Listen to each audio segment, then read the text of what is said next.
Merhaba, kanalıma hoş geldiniz arkadaşlar. Tam zamanı öksürük otu arkadaşlar. Yaprakları çıkmadan önce çiçekleri açıyor. Çiçekleri açmaya başlamadan önce toplanır. Yaprakları da ilkbaharın sonlarına kadar toplanabilir. Kurutulup çayı yapılır. Öksürüğe karşı, bronşiyel hastalıklara karşı, bronşite karşı yani, nezle vesaire.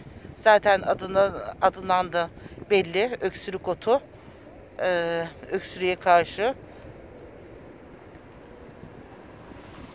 Ortalık dolu arkadaşlar, gördüğünüz gibi sadece çiçekleri açmış durumda. Toplama zamanı.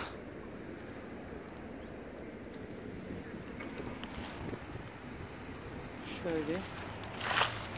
Çok enteresan. Küme halinde.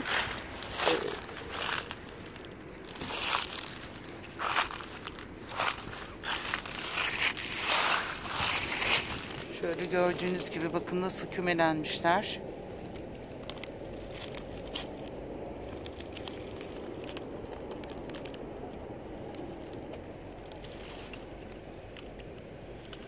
Kara hindiba değil arkadaşlar. Farklı.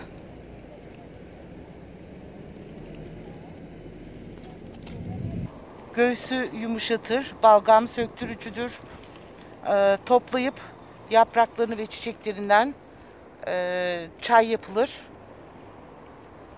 Bir bardağa konur. Tabii üzerine kaynar su konduktan sonra 5-10 dakika bekletilir ve içilir.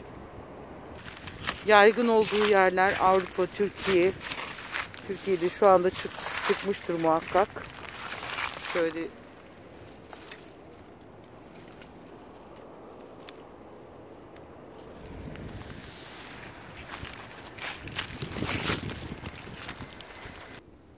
sanırım tam tanıtıcı olmuştur. Teşekkür ederim. Kendinize iyi bakınız. Abone olmayı, beğeni atmayı, bildirimleri açmayı unutmayınız lütfen. Videolarımdan faydalandığınızda bazı şurupları yapıyorum. Tabii ki yöntem farklı. O yöntemle yapan arkadaşlar, videolarımdan faydalanan arkadaşlar lütfen adımı da zikrederlerse memnun olurum. Yoksa helal etmem yani hakkımı. Teşekkür ederim. Hoşça kalınız.